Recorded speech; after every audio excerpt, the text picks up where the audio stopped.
राजधानी रांची के झारखंड मुक्ति मोर्चा पार्टी कार्यालय में पार्टी के वरिष्ठ नेता और पार्टी के केंद्रीय महासचिव के द्वारा एक प्रेस वार्ता संबोधित किया गया एवं इस प्रेस वार्ता के माध्यम से इलेक्टोरल बॉन्ड पर आए फैसले एवं प्रवर्तन निदेशालय के द्वारा की जा रही कार्रवाई के विषय बिंदु पर जमकर प्रहार किया गया। पार्टी के केंद्रीय प्रवक्ता ने कहा कि हमारी पार्टी को ऐसा लगता है कि जैसे ही हमारी पार्टी लोकसभा चुनाव के लिए प्रत्याशी की घोषणा करेगी, वैसे ही प्रवर्तन निदेशालय का शिकंजा कसता दिखेगा। वहीं देश के प्रसिद्ध अर्थशास्त्रियों के द्वारा कुछ समय पहले ही कहा गया था कि दुनिया का सबसे बड़ा घोटाला होने जा रहा है।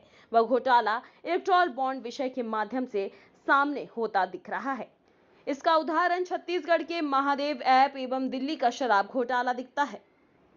वहीं कुणाल सारंगी के झारखंड मुक्ति मोर्चा में शामिल होने के विषय में कहा कि वैसे तो 3.5 करोड़ जनता हमारे संपर्क में है, यह उनका व्यक्तिगत मामला है और इस प्रकार का निर्णय संबंधित जिला के अंतर्गत तय किया जाता है। वहीं सीता सोरेन के कथन दुमका चुनाव में झारखंड मुक्ति मोर्चा सुप्रीमो शिबू सोरेन से आशीर्वाद लेकर चुनावी मैदान में आने के विषय में कहा कि शिबू सोरेन पिता तुल्य हैं और यह उनका नितांत व्यक्तिगत विषय है, इस पर टिप्पणी नहीं करना है और पारिवारिक मामला है, इस पर टिप्पणी करना उचित नहीं। वहीं राम टहल चौधरी के कांग्रेस में शामिल होने के विषय में कहा कि राम टहल चौधरी बेहद ही सरल स्वभाव और मृदुभाषी हैं। इनके कांग्रेस में आने से कांग्रेस और हमारे गठबंधन में मजबूती मिलेगी। झारखंड मुक्ति मोर्चा के द्वारा लोकसभा उम्मीदवार के ऐलान के विषय पर पार्टी के प्रवक्ता ने कहा कि जब हमारे घटक दल कांग्रेस अपने लोकसभा उम्मीदवार का ऐलान कर देगा, तब झारखंड मुक्ति मोर्चा भी अपने पार्टी के प्रत्याशियों की घोषणा कर देगी। आप लोग सबको मालूम ही है कि अब लोकसभा चुनाव का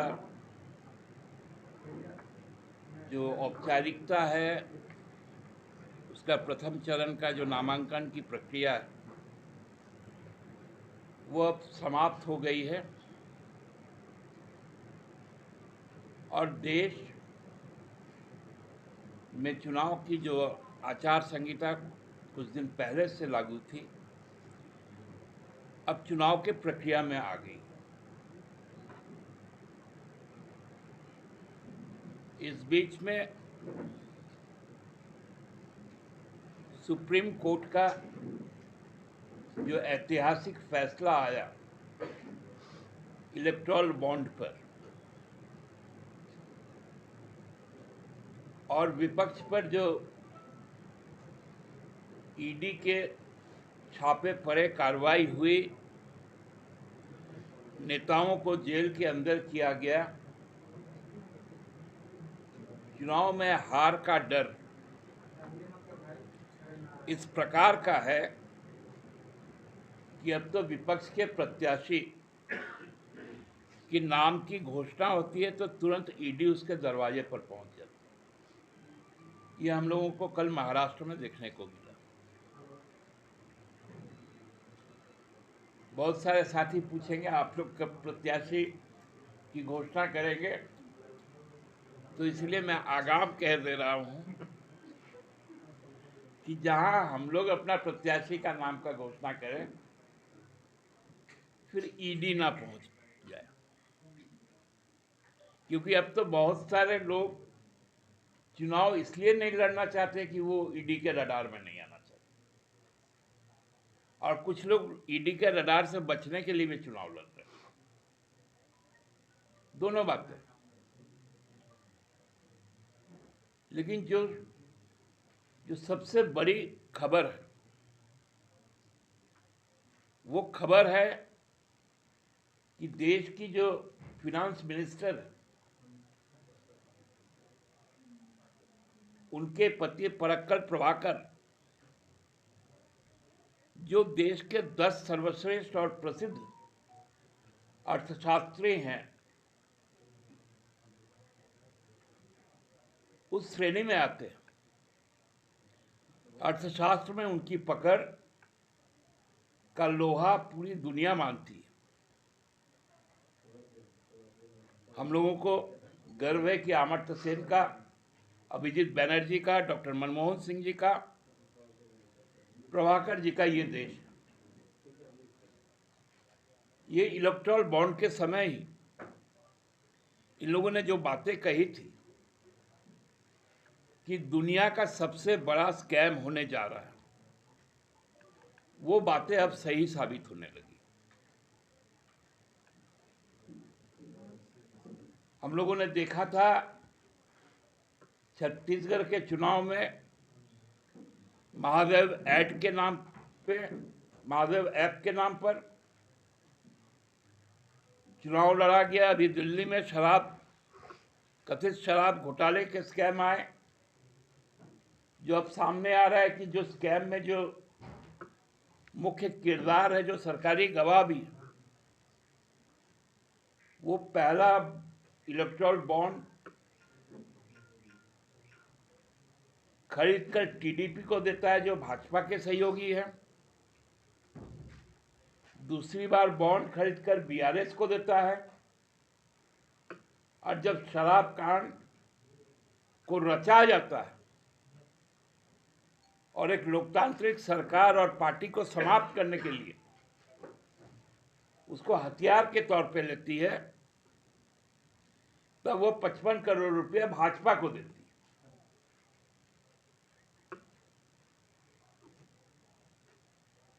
यहां पर भी फर्जीवाड़े से जमीन को किसी और का जो जमीन है उसको छुपाकर मनगढ़ंत कहानी बनाकर उसमें हमारे मुख्यमंत्री तत्कालीन को भी गिरफ्तार किया गया। वो हमारे पार्टी के लीडर भी। चुनाव आयोग इस पर कोई संज्ञान नहीं लेती।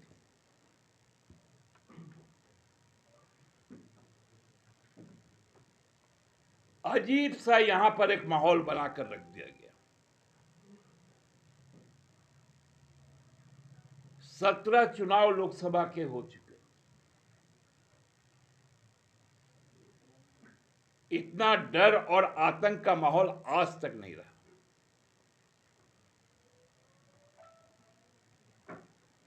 लोगों में उत्साह और उल्लास होना चाहिए था, वह आशंकाओं से भर गया। क्योंकि यह चुनाव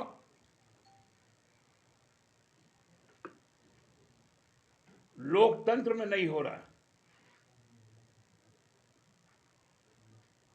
लोकशाही में नहीं हो रहा है। यह चुनाव ही फांसीवाद और डिक्टेटरशिप को स्थापित करने के लिए हो रहा है। बार बार उठाता हूं कि जहां मनी का ट्रेलिंग नहीं हुआ, जहां लॉन्ड्रिंग नहीं हुआ, वहां पीएमएलए आता कहां से?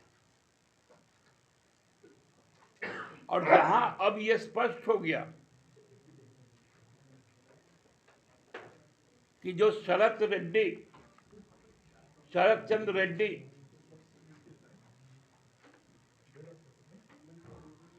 जो सीधा तौर पर 55 करोड़ रुपए भाजपा को देता है और भाजपा उस बॉन्ड को भुना भी लेती है,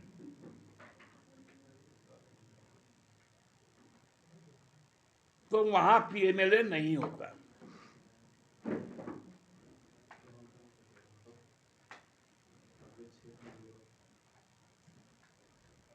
लेवल प्लेइंग ग्राउंड होना चाहिए, चुनाव आयोग बोलता है। चुनाव आयोग जांच करवाए। आज देश में जितने एविएशन के सेक्टर में जो एजेंसियां काम करती, इस देश में हेलीकॉप्टर का स्कैरसिटी हो गया।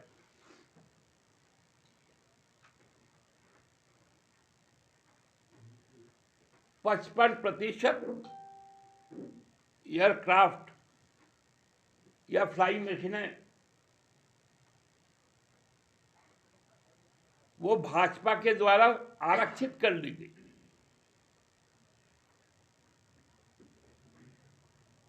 जैसे इलेक्टोरल बॉन्ड में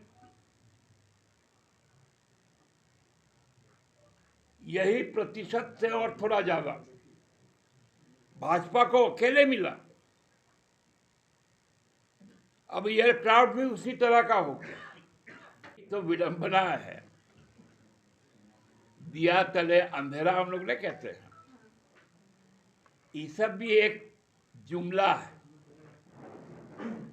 निर्मला सीतारमण जी सुप्रीम कोर्ट की सीनियर प्रैक्टिसिंग लॉयर भी थी, और हम लोग इतने भी बेवकूफ नहीं हैं। यदि जन समर्थन है तो आपको जो भारत सरकार तनख्वाह देती है उसमें से 15-20 हजार जो नॉमिनेशन में खर्च आता है, केवल उतना ही तो लगाना था। बाकी तो 400 पार आपके कार्यकर्ता हैं, चुनाव तो वही जिता देते हैं। तो बार बार मोदी जी के झूठ को बचाने में ये बेचारे जो रेजिमेंट के जो रंगरूट है ना, इनकी अब हालत पतली हो गई। उनके पिता तुल्य हैं, उनके ससुर जी, चाची उनकी सासू मां। ये नितांत व्यक्तिगत विषय है, इस पर हम लोग कोई टिप्पणी नहीं करें। संघर्ष होगा या फिर उनको फिर फ्री हैंड छोड़ दिया जाएगा कि आप लड़िए? आपको मैं बताऊं कि संघर्ष कभी दोस्ताना नहीं होता, और संघर्ष में खंजर को अंदर छुपा के नहीं रखा जाता। पार्टी का सपोर्ट कांग्रेस के साथ है, गठबंधन के साथ है। किसी का कोई भी व्यक्तिगत फैसला के लिए वह स्वतंत्र है, पार्टी उस पर नहीं। देखिए, मैं तो 14 सीटों पर ताल ठोक रहा हूं, लेकिन हम लोगों ने लोहरदगा पे कहा था कि वहां की ग्राउंड रियलिटी जो थी, जो रिपोर्ट्स आ रहे थे दोनों पार्टियों के बीच, उसमें लोहरदगा में हमारा स्टेक थोड़ा ज्यादा था। लेकिन अब कोई बात नहीं, जब लोहरदगा में कांग्रेस ने उम्मीदवार तय किए, हम लोग अपना पार्ट, जो हमारा कमिटमेंट, हम पूरी ईमानदारी से पूरा करेंगे। लेकिन साथ साथ एक एप्रीहेंशन भी कांग्रेस को दे देते हैं कि वो अपने संगठन को भी इंटैक्ट और पूरी जो बेस्ट पॉसिबल उनके एफर्ट्स है उसको भी लगाए, तो हम लोग लोहरदगा एक बड़े मार्जिन से जीते। तो दादा, ये जो चमड़ा लिंडा, तो ये मौत थी वो नेचुरल नहीं थी और उसका जांच होना चाहिए। आप लोग जांच नहीं होने देंगे। देखिए, थोड़ा सा भाभी लेट कर दी। ये जब ज्वाइन कर रही थी उस समय निशिकांत दुबे जी ने इसको ट्वीट किया था, तो इसको बोलने में भाभी थोड़ा लेट हो गई। यही सब बोलवाने के लिए तो घर फोड़ने की साजिश की गई। इसके अलावा और हम लोग क्या कहें? अच्छा, सीता सोरेन जी कह रहे थे कि वो गुरुजी से आशीर्वाद लेकर और फिर दुमका जाएंगे चुनाव लड़ने के लिए, तो गुरुजी का आशीर्वाद अब बहू सीता सोरेन जी के साथ होगा कि पार्टी जो भी प्रत्याशी वहां देगी, गठबंधन जो होगा बड़ा शून्य रहेगा गठबंधन की ओर?